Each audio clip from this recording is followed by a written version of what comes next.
Informal Geek, and we are going to continue going through my top 100 games. We're at 30 to 21, just as the title suggests, and just want to throw more disclaimers and updates as well. So first off, just want to say thanks to everyone who's been checking out these videos so far. Videos have been up live for about a week, and we're averaging close to 100 views per video, which is amazing. So, I mean, you all are basically now my top 100. Okay. I'll stop being stupid. No, for real though. As far as disclaimers go, again, we're trying to play a little bit of a game, so I'm going to give you teasers for each of the games in this section of the 100. But you are going to see all of the teasers from the previous videos. So if you're jumping in at the wrong point, this is the time to go down to the description and use the link to get you back over to the 100 mark and just work your way backwards from there. Or there's also a link just to the entire playlist, and you can jump in wherever you want. But that is as far as I can go when it comes to spoilers. Also, if you're going to leave a comment, try to reference the number, not the title. Just again, in the spirit of the fun little teaser game we're playing, and for anyone else who's watching. All right, enough preamble. Here we go. So this is the last full 10 leading into the top 20. We'll do something a little bit different when we get to this section of 10 here. But for now, here we are for my number 30 to 21. Let's get this going here. So the way this works is we're going to go through this one at a time. And for my number 30, the game token or element that I chose to represent it is this guy. Maybe you recognize it, maybe you don't. But here's my 29, 30, 29, yep. My number 28, my number 27, 26, 25, 24, 23, 22, and 21. So, do you already know what the entire list is for today? That would be great if you do, but if you don't, we're gonna jump into it anyways. So, let's start with this guy over here. I thought at first it was a cookie. The first time I saw it, I was like, why is there a cookie in this game? But it's Res Arcana. Res Arcana, and I'm just going to zoom in here so we can see more of the artwork, because I think when you look at it farther away, it's kind of it gets lost in translation a little bit. But Res Arcana is it's a race to 10 points game, but everything is driven through the manipulation of resources. It's a little bit of an engine build as well, but for the most part, you're going to be taking turns, really fast turns, I should say. Let me actually bring out, I have my little assistant. I wanted to bring out this rule book because I wanted to show you something. So basically, you're going to have a hand of cards and you've got resources and stuff like that. There's a market of things that you can get that will generate. There'll be a big generator for victory points as you go throughout the game. But there's also like a role selection element to this game too. So that when you start the game for the very first time, all these are out there and we draft. And this is the role that we have.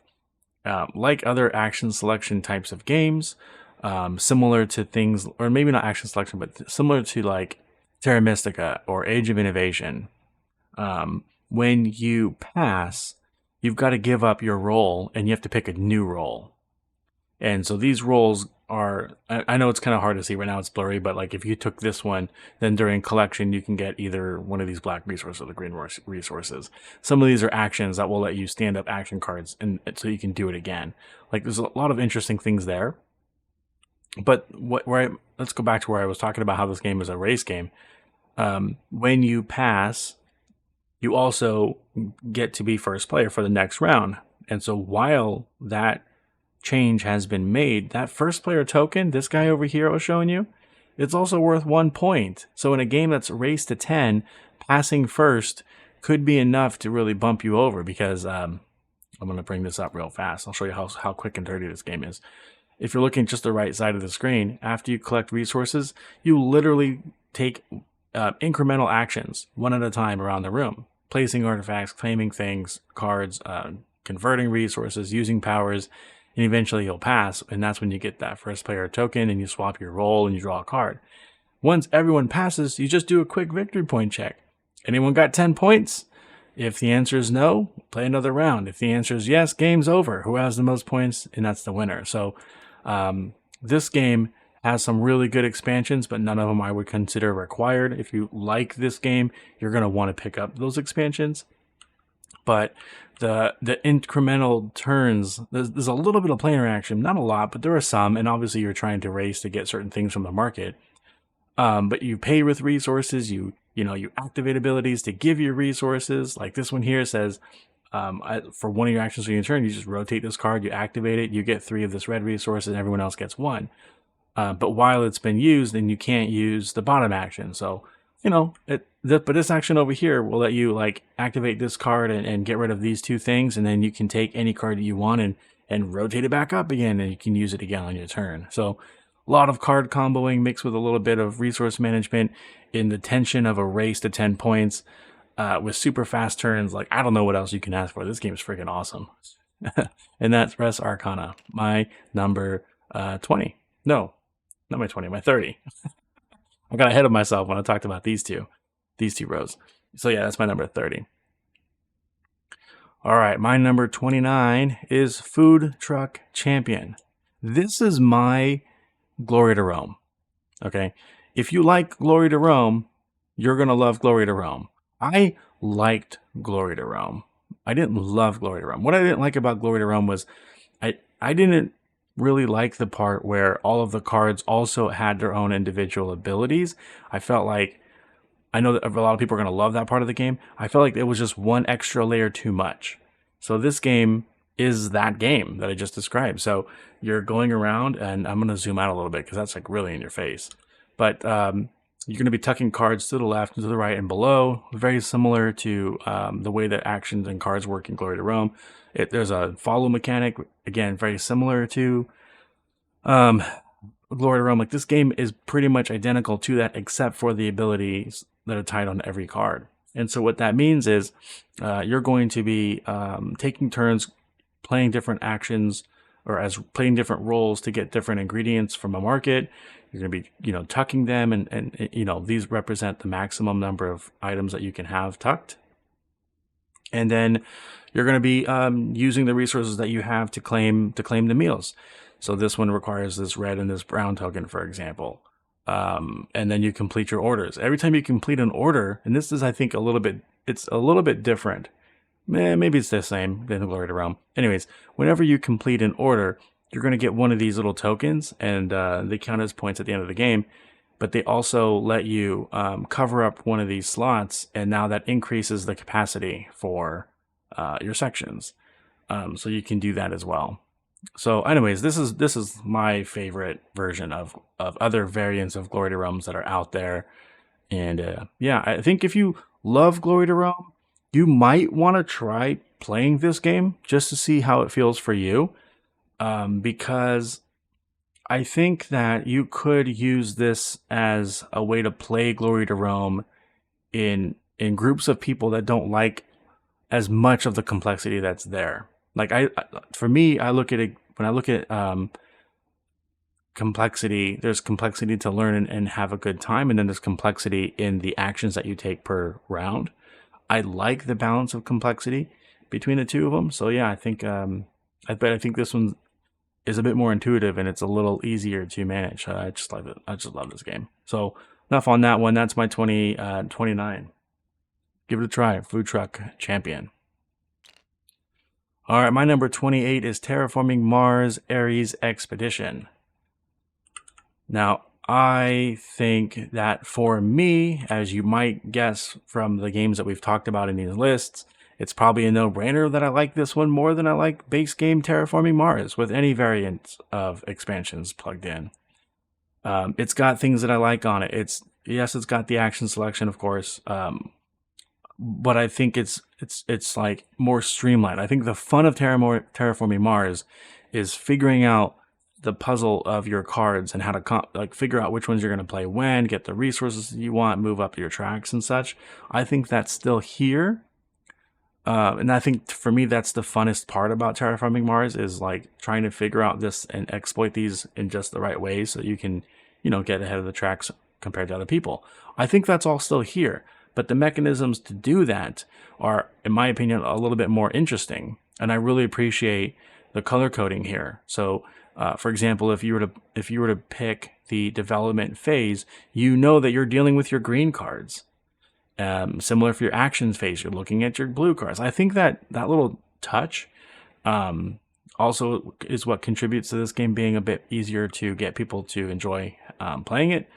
And yeah, I just like this better. This is a fun game. I will say though that playing base game Terraforming Mars in Steam has helped my enjoyment of the game. Like I like it more because I've been able to play it that way. I don't know why. I'm just noticing. I don't want to draw too much of a comparison between the two games, but I think it might be worth mentioning because people are probably going to want to know. But I really like that both of those games, the base game and this card version of it, they still struggle kind of with the same challenge of there's a huge deck of cards. You're probably not going to get what you need or want. Other players are, so there's a little bit of that swinginess that's still there. But yeah, I just like the way that you play your turns. I think it's more fun here. So that's my number 28, I believe. Yeah, 28, Terraforming Mars Ares Expedition. All right, if you didn't know what this guy is for, that's not it's not letting you know that it's about to be May. I mean, we're already at the end of May, but what you get it. My number 27 is Great Western Trail, specifically New Zealand. This is the version of Great Western Trail for me. I liked the base game, Great Western Trail, a ton. I actually do like that first expansion really a lot as well. Getting rid of that static train track and giving you more choice, I think that's great. And I just think that they implemented it the best here with both the graphical design and some of the hiccups they've had in the past with like color choices and icons and stuff like that. I think they fix it. This is like perfect. I hate though the gloss on this board. I wish there was a nice, easy way for me to just take him like some type of chemical and wash it away. It's so annoying. I don't know why they did that, but I also really love that the cards have become more multi-use, and there's even more deck building options here. So I think that it's just become a little bit more of a dynamic game, other than just move your dude a couple of places and combo those buildings and actions and stuff. I think the economics of that game is still intact pretty well. It's still pretty thinking about how you're going to sequence your turns and how you're going to maximize what's available in the market and what you're going to build. I think that's all still there, but man, is it fun to also add another wrinkle of that deck building. And this card here, for example, can be used as 3 value for when you're, I guess, selling the sheep, or when you're shearing them, it's 3. But here's like an obvious shift where you're thinking, wow, it's going to be better as for shearing because it's a 4 compared to the 2. But sometimes you just need that other color. You just need that other sheep that's in there. And even though it's just a 2, it kind of maths out a little bit better for you. And I just love that. So this is my favorite version of Great Western Trail. Granted, it is a rougher teach and it is a longer game. But I think for me, I still love this game, and I haven't picked it up yet, but I am going to pick up the second edition of just base game Great Western Trail. It's not going to make my top 100, but I think for me, in the people that I like to play with, I think there's room for this New Zealand, which what I would call like the best version of it for like heavy gamers, and then Great Western Trail base game that I can actually play with my older teens, for example. And it takes a few of those other layers out of the game, like that this board up here I was talking about, and the shearing and stuff. Anyways, Great Western Trail is an awesome series of games, and that is my favorite version of it, my number 27. All right, let's jump into 26. That is this one. This is Star Wars, the deck building game. This game took me by surprise, and I think they just announced the new versions coming out. I don't remember the setting, but it's It's I think one of the prequel for I don't remember what it is. I'm not going to talk about it anymore. But yeah, I'm hoping that they actually come like it's a standalone expansion kind of thing where you can get one, get the other, based off of the series of Star Wars that you like, but they can be combined. I'm hoping for that. So, but for now, Star Wars the deck building game, man, this is like if you enjoyed playing games like Star Realms and other basic types of deck building games, this is a really, really good, more competitive head to head style. Well, I guess not, maybe not more competitive than like Star Realms, but in that vein of gameplay, but it's a little bit more, there's a little bit more to it. I love that there's a limit to the cards that you can recruit into your deck. That faction versus faction thing is so smart. So if you don't know what I'm talking about, there's a market array of cards in the front here, and you play one side of the force, like the Imperial side and the Rebellion. So if you're playing the Rebellion side, then you only have access to Rebellion cards, and that's why these cards are flipped over one way or the other. This one has the blue Imperial side, so they only have access of purchasing these blue cards. Um, and there are some neutral cards that come through for sure. There are some bases and stuff like that that you have to deal with for sure. But what other little thing that makes this game cool is you have units that have power, and you can actually. I think it's a variant. I'm not sure if it's like the base game rules, but play with this rule. You can use your combat strength to defeat cards that your opponent could purchase to add to their deck. It doesn't remove them from the game, but it does discard them. So you can manipulate that a little bit. Man, that is so fun. It is so fun to do that. And it really, I think, ties into the theme of like thwarting the plans of the completing faction. And that is why this game is high on my list, is I think because of that rule, being able to influence the market and having a limited access to who you can and can't recruit. Man, I think that it's a really good step up for a deck building game, a head-to-head deck building game. I love it. Star Wars, the deck building game, my number 26. All right, I feel like you're gonna know what this one is. Many gamers have probably played this game, and it is Lords of Waterdeep. Um, I really think this game has risen on my list because I have been playing it more with my kids. Um, but it's a really balanced game. I mean, despite okay, my family has no interest in Dungeons and Dragons. Like they have no clue what the hell Waterdeep is. Or, none of this stuff makes any sense to them. To them, it's generic fantasy. Nobody cares as far as that goes because the gameplay is so fun. It's clean. Like you go to a place, you get a thing. You get these cards, you can start messing with other players. So, uh, you know, the mandatory quests, it's so thematic to be like, oh, you're doing really good. You know what? I got a little tasks for you, buddy. And it's like, you see in those movies where like, well, I don't know. We watch things like Dragon Ball Z and Dragon Ball Super, and there's that scene. There's a scene in there when like two enemies are coming together and they don't like each other, and so like, hey, buddy, and one punches the other in the stomach. It's like that. You doing okay, my friend? Oh yeah, doing great. Kicks the other person in the face. It's got that like level of tension and fun. It always comes with a smile when we do something dastardly to other players. Man, but this game, now I will admit, that moment I just described does not come as a product of the game. It is a function of the people you're playing the game with. So I would say this game does depend a little bit on who you play with, for sure. But man, if you can have fun like that, it's messing with my kids is obviously one of my favorite things because I'm harping on this one a lot. But we enjoy this one. Now, we also have the expansion. I'm not a fan of the Skullport side of that faction, but what's it called? The Underdark, I forget what the name of it is, but the other expansion that adds another board and a few more spaces. That one is good. That's so fun and so good. So yeah, uh, that's why it's our 25 Lords of Waterdeep. Um, Man, this game is just a staple of good, clean worker placement, tension, and a little bit of chaos.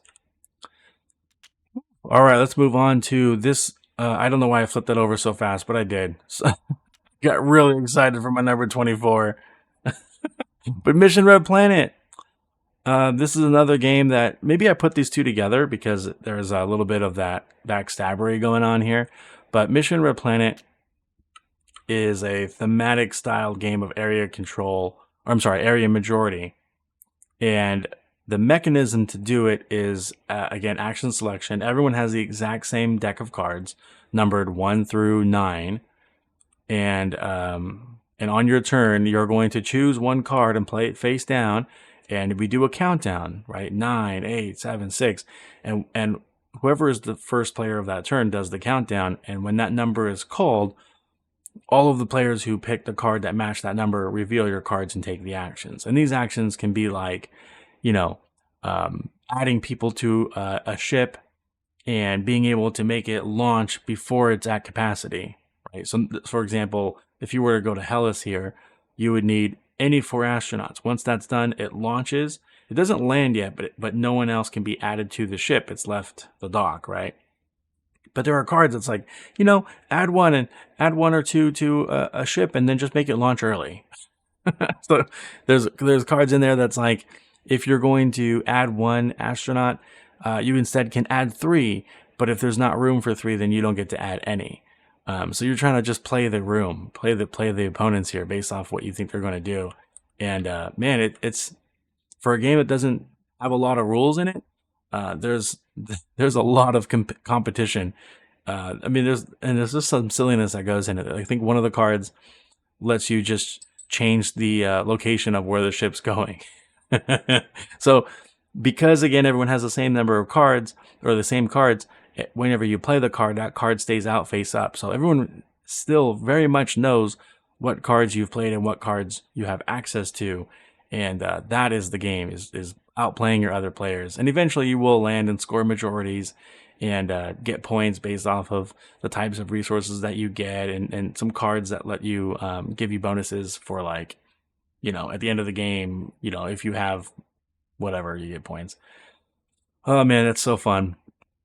And I think now that I look back, I'm pretty sure this is another one of those pairings where it's like, well, if I like Lords of Waterdeep, where does Mission Red Planet fit? Oh, it fits right above it. And I think that's why it landed on my number 24.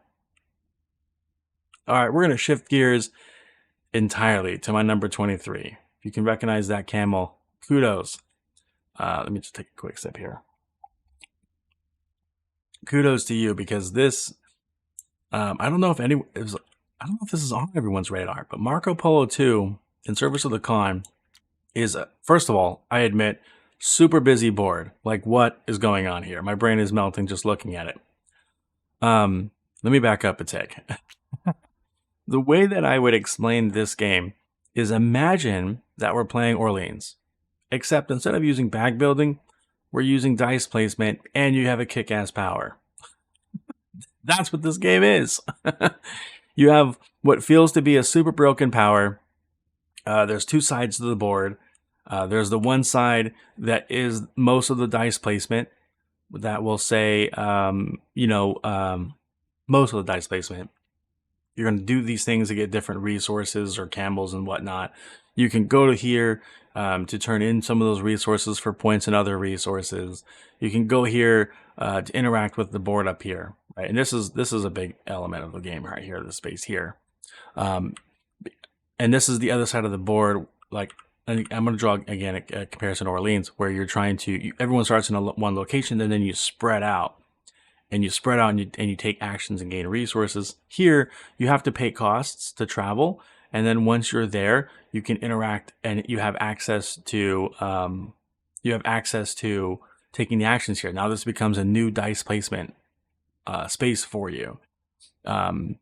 You'll eventually be able to put down these little, I forget what they're called. I want to say huts. They're not huts, but I'm just going to call them huts.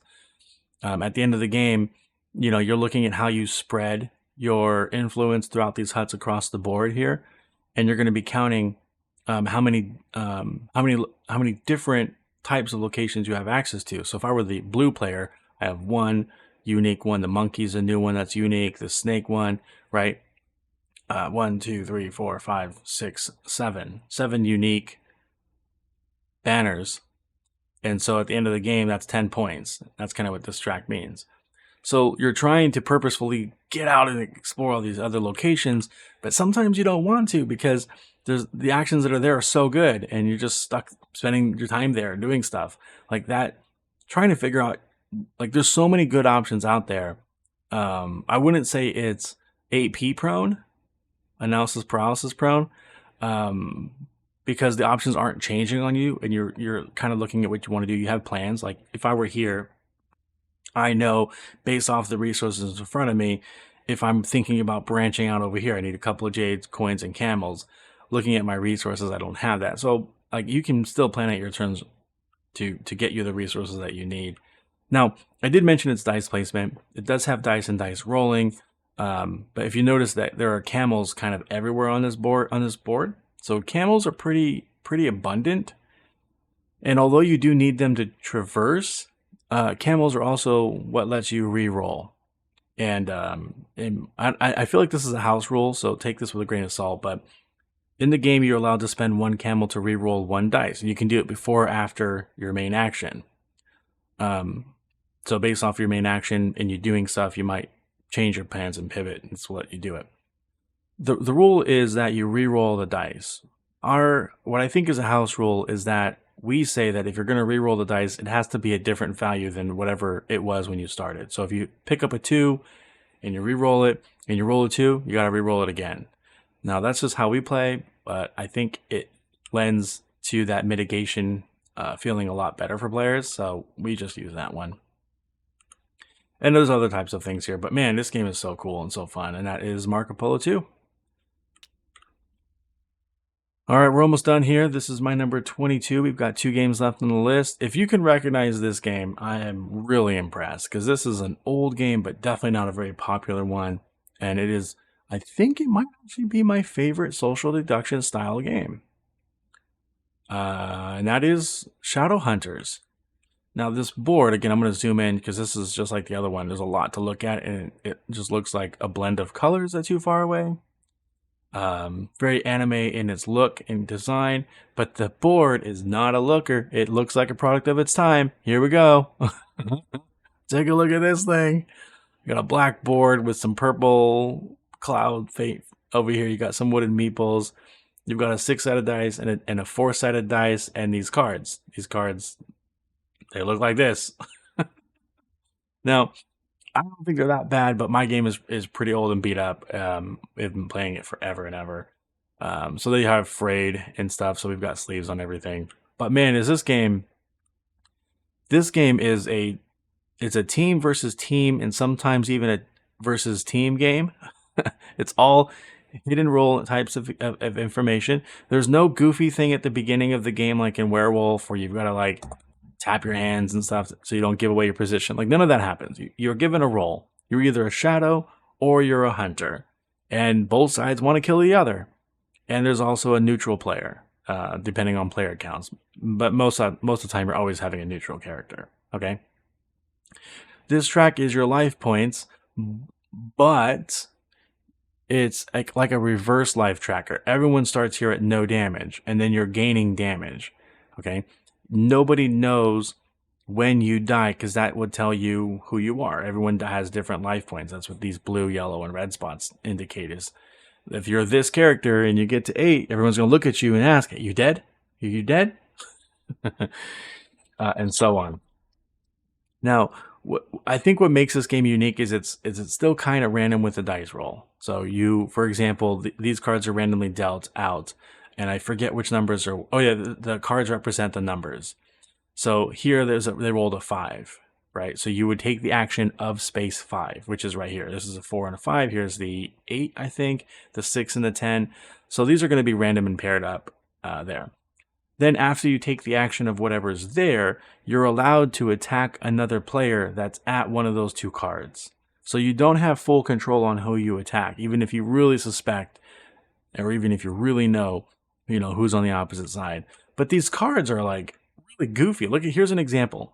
If I took an action that was at this location here and I had to draw a green card, this green card says, I bet you're neutral. If so, heal a damage.